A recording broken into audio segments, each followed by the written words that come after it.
Vous savez déjà que la marche permet de brûler des calories et de maintenir une certaine forme physique, mais saviez-vous que le simple fait de mobiliser vos jambes peut physiquement augmenter le volume de votre cerveau et freiner brutalement la progression de la maladie d'Alzheimer? Il est fascinant de constater que la science moderne redécouvre aujourd'hui ce que l'évolution nous a légué. La marche est peut-être l'outil médical le plus puissant à notre disposition, s'avérant parfois plus efficace que la course pour prévenir des pathologies chroniques comme le diabète. Nous allons explorer ensemble les 10 transformations physiologiques majeures qui s'opèrent dans votre organisme lorsque vous marchez quotidiennement. Certaines de ces révélations pourront vous sembler incroyables, comme l'idée que la marche puisse renforcer votre acuité visuelle ou soigner vos douleurs dorsales chroniques, mais les preuves scientifiques sont désormais indiscutables. Cependant, il ne s'agit pas de déambuler sans but en espérant un miracle. Il existe une méthode précise, un protocole scientifique que nous détaillerons pour garantir que chaque pas que vous faites contribue réellement à votre survie et à votre vitalité. Commençons par ce qui se passe au sommet de votre corps, dans votre centre de commande. Une étude de l'Université du Kansas a mis en lumière une vérité inquiétante. La sédentarité accélère de manière drastique l'apparition de la démence. Aujourd'hui, plus de 35 millions de personnes souffrent de troubles cognitifs et ce chiffre devrait doubler d'ici 20 ans. Pourtant, il existe un mécanisme que l'industrie pharmaceutique mentionne rarement, le volume hippocampique. L'hippocampe est le siège de votre mémoire et de votre apprentissage. Lorsque vous marchez, vous ne vous contentez pas de dépenser de l'énergie, vous déclenchez la libération de facteurs neurotrophiques. En propulsant le sang vers le cerveau, vous stimulez la croissance de nouveaux vaisseaux sanguins et de nouvelles cellules neuronales. Les marcheurs réguliers parviennent ainsi à inverser le processus de rétrécissement cérébral lié à l'âge, construisant littéralement un cerveau plus volumineux, plus dense et plus résilient face aux agressions du temps. Ce voyage physiologique se poursuit vers vos yeux, un bénéfice que peu de gens soupçonnent. La marche peut littéralement sauver votre vue en régulant la pression intraoculaire. Le glaucome, souvent qualifié de voleur silencieux de la vision, est causé par une accumulation de fluide qui finit par écraser le nerf optique. La Glaucoma Research Foundation a confirmé que la marche agit comme une pompe secondaire, contrairement aux exercices de haute intensité qui peuvent parfois provoquer des pics de pression dangereux. La marche stabilise le flux sanguin et abaisse systématiquement la pression interne de l'œil. En intégrant cette habitude à votre vie, vous vous éloignez physiquement du risque de cécité, protégeant vos nerfs optiques par le simple mouvement rythmique de vos membres inférieurs. Sur le plan cardiovasculaire, nous avons été conditionnés à croire que si l'on ne court pas, le cœur ne travaille pas assez.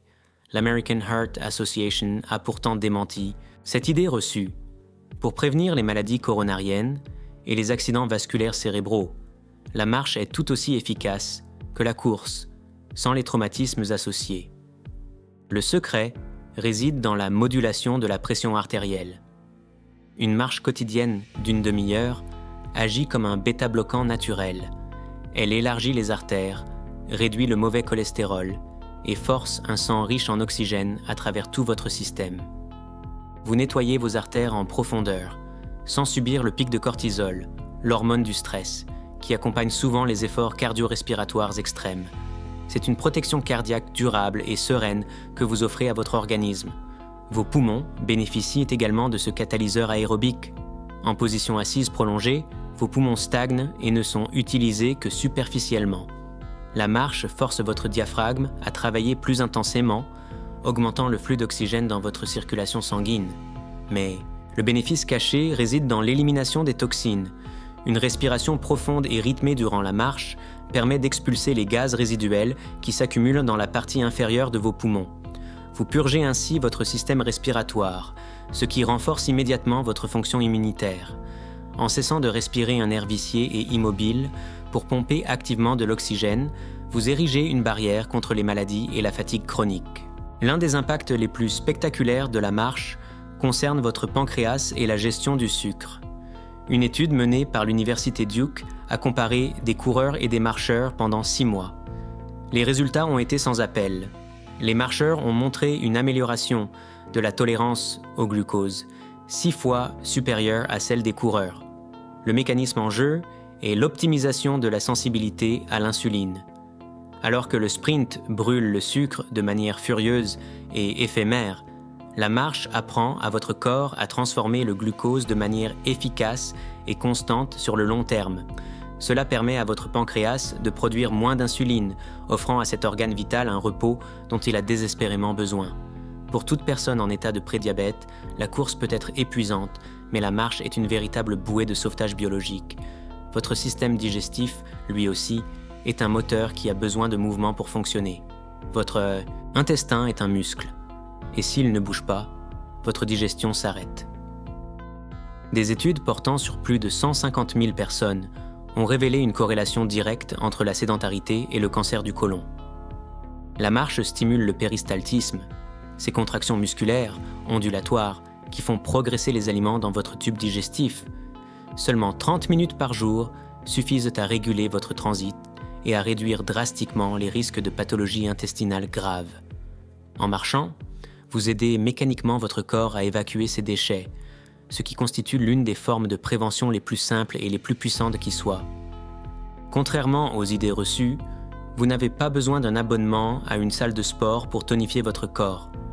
10 000 pas par jour peuvent rivaliser avec n'importe quel entraînement de musculation s'ils sont effectués avec la bonne technique. Là où beaucoup détruisent leurs articulations avec des exercices à fort impact, la marche agit comme un bâtisseur silencieux.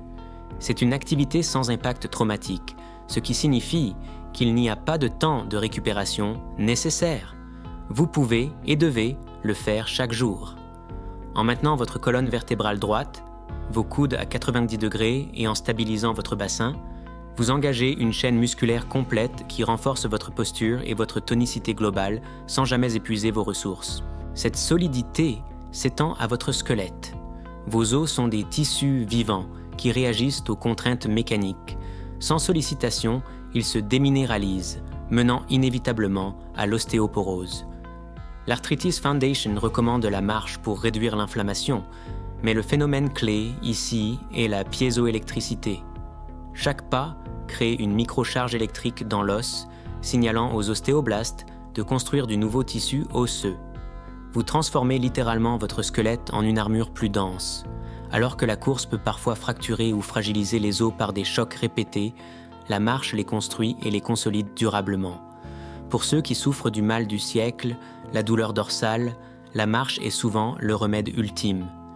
Les disques intervertébraux n'ont pas leur propre alimentation sanguine.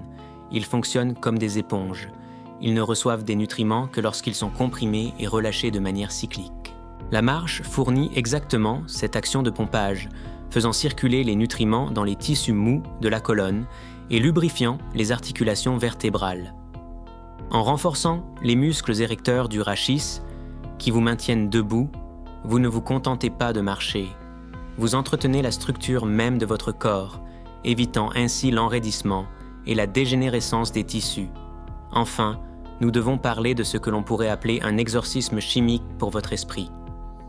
Le Journal of Psychiatric Research a démontré que marcher 30 minutes par jour peut dissiper les symptômes de la dépression majeure. Le mécanisme est une purge hormonale.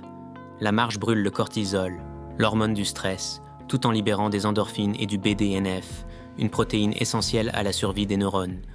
Il est biologiquement impossible de rester dans un état de stagnation dépressive alors que votre corps est en mouvement vers l'avant.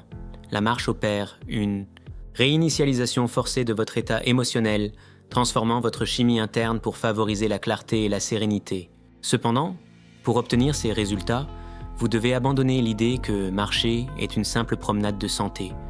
Pour que la biologie réponde, vous devez appliquer la formule FIT. Fréquence, intensité et temps. La fréquence est non négociable. L'objectif est quotidien. Votre corps a besoin d'un signal régulier pour reprogrammer ses cellules. L'intensité est le point où beaucoup échouent. Une flânerie n'est pas suffisante. Enfin, le temps. Le seuil critique est de 30 minutes. C'est à ce moment précis que les bascules biologiques s'opèrent. Ne considérez plus la marche comme une option ou un loisir. C'est un protocole de survie. Buvez de l'eau avant de partir, car un moteur déshydraté s'encrasse. Balancez vos bras pour engager le haut du corps et augmenter la dépense calorique de 10%. Et surtout, faites-en une habitude immuable de préférence le matin pour synchroniser votre rythme circadien. Les industries pharmaceutiques et les salles de sport n'aiment pas ce message, car il est gratuit et entièrement sous votre contrôle. Vous avez maintenant le diagnostic, le remède et la formule. Vous pouvez choisir de laisser la rouille s'installer, ou vous pouvez décider de vous lever, de mettre vos chaussures et de reprendre le contrôle de votre biologie, un pas après l'autre. Ne remettez pas cela à demain, car demain est une illusion. Commencez aujourd'hui. Si vous êtes prêt à vous engager dans ce protocole, agissez maintenant. Restez en mouvement, restez en vie.